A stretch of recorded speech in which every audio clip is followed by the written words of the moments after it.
तो यहाँ पर मुझे ऐसे मारा था, तो मुझे यहाँ पर पूरा लाल हो गया था। उस दिन मैं इतना रोई थी, इतना रोई थी। अभी वो सारी चीज़ें मैं याद करती हूँ तो मुझे दिमाग ख़राब हो जाता है। अब मेरी सेहत का तुझे कोई ध्यान नहीं है, मेरी लाइफ की कोई तुझे ये नहीं है, तो अभी मैं दूसरी बार भी क्यों फंसूँ?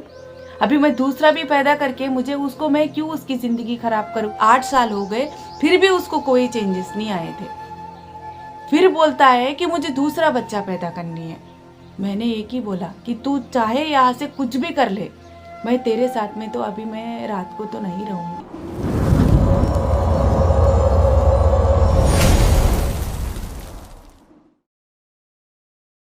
Hello guys, Anil Naseema vlogs में आपका स्वागत है। पहले तो सबको मेरी तरफ से जय श्री राम। गाइस, मैं आपको एक बहुत बड़ी जो मेरे लाइफ में हुआ था वो मैं आपको बहुत बड़ी चीज़ बताने वाली हूँ आज। जैसा आप थंबनेल में देखे हो गाइस, मैं जब मेरे 17 इयर्स की थी उस टाइम पे देखो, पहले तो मुझे एक तो बिना मर्ज़ी की मेरी मैरिज हो गई थी। तो अभी बिना मर्ज़ी की मैरिज होती तो किस तरह से बहुत बुरी हालत हो जाती है कि एक घर में आप बिना मर्ज़ी के जाते हो तो किस तरह की हालत हो जाती है। क्यों हर एक लड़की को पता होती है कि बिना मर्ज़ी शादी होती तो क्या सिचुएशन होती है। तो मुझे एक तो पहले तो बिना मर्ज़ी की शादी हो गई थी 17 इयर्स में, वो आपको भी पता है, मैं वीडियोस में भी बताई हूँ। उसके बाद में बात आती है कि अभी बिना मर्ज़ी शादी के बाद में वहाँ पर रहना तो बहुत ज़्यादा मुश्किल होती है पहले तो।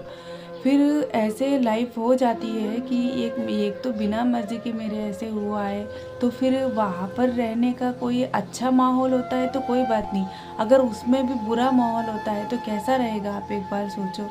तो मेरे साथ में वैसे ही हुआ था कि एक बिना मर्ज़ी की शादी है मेरी। एक तो अभी यहाँ पर माहौल तो ऐसे हो गया था कि वहाँ पर कोई भी, अभी उनकी मम्मा हो तो वो बहुत ज़्यादा रूडली से बिहेव करती थी।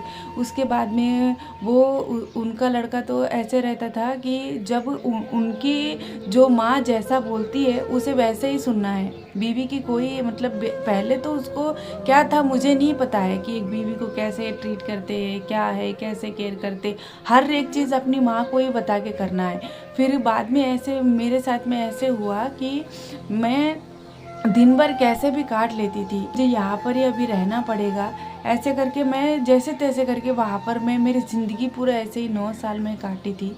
तो अभी देखो, सुबह में दिन से लेके रात तक एक हस्बैंड की केयर करने की तो वाइफ को रहती है कि मेरी वाइफ खाई है कि नहीं खाई है, उसको कैसा है। भले वो जॉब पर चला जाता है, उसको फिर भी रहती है कि हाँ, इसको मैं कॉल करूँ, मैं बात करूँ, इसको खाई है कि नहीं खाई है। ऐसे करके थोड़ा सा तो दिमाग में, माइंड में रहती है कि हाँ, मेरी वाइफ खाई है कि नहीं खाई है। ऐसे करके उसको दिन भर वो अपना मेहनत करके आ जाता था। रात को अगर मेरी में कोई भी उसके घर की सिचुएशन की तेरी माँ मुझे ऐसे बोल रही है, मुझे ऐसे देख रही है, तू उसको कुछ बोल, ऐसे करके बोली, तो उन सारी चीज़ों को साइड में रख देता था कि उससे मुझे कोई मतलब नहीं है। मेरी माँ तुझे जिस तरह से भी ये करी, मुझे कोई फ़र्क नहीं पड़ती है, ऐसे करके ही रहता था।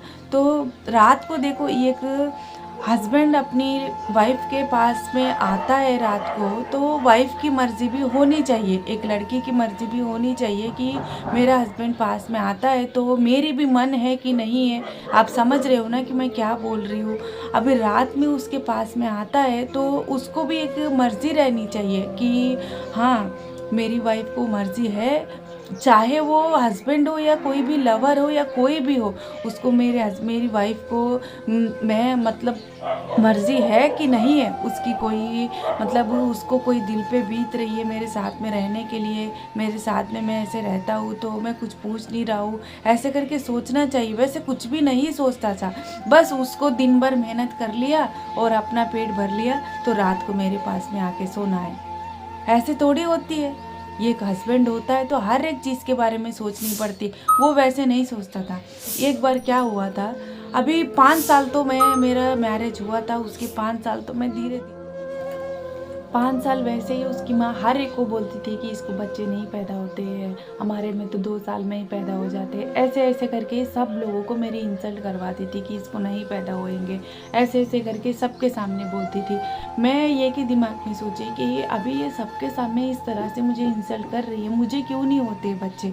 ऐसे करके जब भी मुझे कोई मन नहीं था, फिर भी मुझे हॉस्पिटल घूम के ऐसे करके कुछ भी करके जैसे तैसे करके मुझे मेरी लड़की हुई थी। मैंने सोचा कि चलो अभी ये फर्स्ट बार में मेरी लड़की हुई है, थोड़ा उसके इसमें चेंजेस आएंगे मेरे बारे में, ऐसे करके मैंने सोची थी। तो उसमें भी उसको कोई चेंजेस नहीं आए थे कि हाँ मेरी एक लड़की हुई है, अभी मेरी वाइफ को मुझे कुछ केयर करना चाहिए, मेरी लड़की को भी कुछ केयर करनी चाहिए। फिर भी मेरी लड़की होने के बाद में भी 5 साल के बाद में भी वो देखो मेरा शादी होके 5 साल के बाद मेरी लड़की हुई थी। फिर मैं सोची कि चलो 5 साल में मेरी लड़की हुई है तो अभी तो इसमें चेंजेस आएंगे। ऐसे करके मैंने मेरी लड़की को 2-3 साल उसको आ गए थे, तो यानी कि 8 साल हो गए, फिर भी उसको कोई चेंजेस नहीं आए थे। फिर बोलता है कि मुझे दूसरा बच्चा पैदा करनी है। मैंने एक ही बोला कि तू चाहे यहाँ से कुछ भी कर ले, मैं तेरे साथ में तो अभी मैं रात को तो नहीं रहूँगी, सीधा ही बोल रही हूँ। मेरी मम्मा एक दिन आके मुझे बोली थी, मुझे थायराइड की प्रॉब्लम है, तो थायराइड की प्रॉब्लम है, तो मेरी मम्मा आके मुझे बोली थी कि अरे वो इतना इससे मेरी मम्मा को बोलने लगा था कि अरे माँ इसको बोलो ना ऐसे कि ये अभी एक लड़का हो गया तो हो जाएगा ना, अभी ऑपरेशन करवा देते हैं, ऐसे ऐसे करके मेरी मम्मा को बोल रहा था। मैंने बोला मुझे थायराइड की प्रॉब्लम है। कभी इसने पूछा कि मेरी थायराइड की प्रॉब्लम है तो मुझे ऊपर सांस ज़्यादा होती है, इसने कभी पूछा था कि इसको थायराइड की प्रॉब्लम है, मैं अपनी वाइफ को ले जाके दिखाऊं। देख मैं अपनी लड़की के बारे में मैंने बहुत बड़ी गलत डिसीजन ली है तेरे बारे में। ये लड़की मुझे जैसे भी पैदा हो गई है, अभी मैं इसको कुछ नहीं कर सकती हूँ। अभी ये जो दूसरी बार मेरे साथ में होने वाला है उसको तो मैं आगे नहीं जाने दूंगी, क्योंकि अभी जब मेरी सेहत का तुझे कोई ध्यान नहीं है, मेरी लाइफ के कोई तुझे ये नहीं है, तो अभी मैं दूसरी बार भी क्यों फंसूँ। अभी मैं दूसरा भी पैदा करके मैं क्यों उसकी ज़िंदगी ख़राब करूं। इसीलिए मुझे तुम्हारे साथ में मुझे नहीं रहनी है। मैं वो सब कुछ काम अभी नहीं करूंगी, पहले मेरा सेहत ठीक हो जाएगा, बाद में देखेंगे, ऐसे करके मैंने बता दिया था। ये एक बार वैसे ही मैंने मना किया था गाइस। तो मुझे एक बार गुस्से से ऐसे ही यहाँ पर मुझे एक तो वाइटनेस पे क्या कोई भी चीज़ मारते तो पहले तो बहुत ज़्यादा रेड हो जाती है, कैसी हो जाती बॉडी आपको पता है। यहाँ पर मुझे पीठ पे मारा था तो मुझे यहाँ पर ये पूरा लाल हो गया था इधर साइड में। वैसे ही जब मेरे से बाबू बात कर रहे थे, यहाँ से गुजरात से बाबू से मुझे बातचीत होती थी, तो यहाँ पर मुझे ऐसे मारा था तो मुझे यहाँ पर पूरा लाल हो गया था। उस दिन मैं इतना रोई थी। अभी वो सारी चीज़ें मैं याद करती हूँ तो मुझे दिमाग ख़राब हो जाती है। तो वो वैसे हो गया था एक दिन। दूसरे दिन वो घर पे ही था, तो उस दिन भी वैसे ही बोला कि मुझे रात में तू तो रात में मेरे साथ में नहीं आती है, मेरे साथ में नहीं सोती है, ऐसे ऐसे करके ऐसे ही बोला था। मैंने सीधा ये कि बोला कि मुझे ये लड़की बड़ी हो जाए, मुझे तब तक मुझे तेरे साथ में कुछ भी नहीं करनी है। तो फिर उस दिन भी मुझे मारा था, गाल पे मारा था, यहाँ पर मुंह में से मुझे खून आ गई थी उस दिन, ये आगे दांतों में से मुझे खून आ गई थी। मैं इतनी बुरी जो भी एक बुरी कंडीशन में झेल के आई हूँ ना गाइस। सब लोगों को नेगेटिव वालों को लगता है कि ये अपनी स्क्रिप्ट करती है, ये करती है, वो करती है। जो लड़की जो एक इंसान सहता है वो उसको ही पता है कि वो आगे ज़िंदगी क्या है। वो एक इंसान ही समझता है कि मेरी लाइफ में क्या हुआ है क्या नहीं हुआ है वो मैं ही जानती हूँ। वो इंसान ही वो क्या फेस करके आई है क्या है वो मैं ही जानती हूँ, सबको नहीं पता होती है। वो मेरे पेरेंट्स भी नहीं समझे कि इसके साथ में क्या क्या हुआ है क्या नहीं हुआ है, उनको भी नहीं पता है। मैंने नहीं बताया है कभी भी, क्यों मैं अभी इतना इससे पहले से मैं बोलती थी कि वो मेरे से अच्छे से बात भी नहीं करता है। अभी मैं कोई भी चीज़ बोलती हूँ तो भी वो नहीं सुनता है। ऐसे करके मैं इतनी छोटी छोटी बात बोलती थी तो भी वो लोग नहीं समझते थे। इतनी बड़ी बुरी कंडीशन हो गई थी कि मारपीट होती थी, खाली रात को सोने के लिए मारपीट ऐसी होती थी कि कभी मुझे यहाँ पर मारा तो यहाँ पर मुझे चोट लगी, अगर यहाँ पर गाल पे मारा। हस्बैंड होता है पर उसकी कोई ज़बरदस्ती नहीं होती है गाइस। अभी मेरे से बाबू से मुझे सनातन में मैं उनसे शादी करी हूँ, वो कभी भी अपनी मन से, मेरा कोई मन नहीं है तो कभी भी वो नहीं मुझे ज़बरदस्ती की है।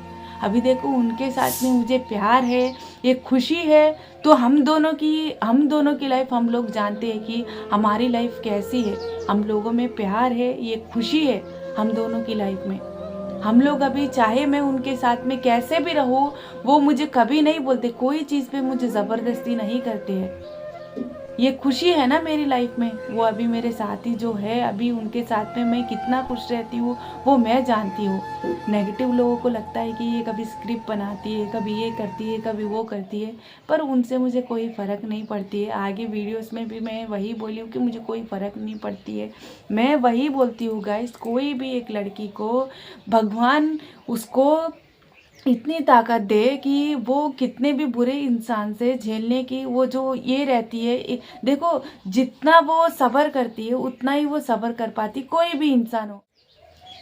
बुरा ये आ जाता है तो वो कोई भी नहीं ये कर सकती है, क्योंकि अभी जितना वो सब्र करना है उतना ही सब्र करती है। इंसान को वही रहती है, जितना कंट्रोल करना है उतना ही कंट्रोल कर पाता है। इसीलिए मैंने वहाँ पर 9 साल रही थी, मुझे कोई मर्जी नहीं थी उसके साथ में। पहले बार मुझे भगवान मेरी लड़की को दिया था, मैंने उसके साथ में मैंने ये कर लिया है। अभी दूसरी बार तो मैंने नहीं होने दिया है। अभी इतना मारपीट हो के भी गैस, अभी मेरी उसको कोई केयर नहीं है तो मारपीट भी मैं थोड़ी ना उसकी सह लूँ। अभी मेरी वो कोई केयर नहीं करता है, उसकी सैलरी कोई बताता नहीं है, मुझे कोई 1 रुपया हाथ में नहीं देता है। बस तू मैं जो लाया वो खा के तू पड़ी रहे, तू रात में मेरे साथ में आ जा। ऐसे थोड़ी होती, मैं भी एक इंसान ही हूँ ना। भगवान मुझे भी पैदा किया है तो इंसान ही पैदा किया है ना।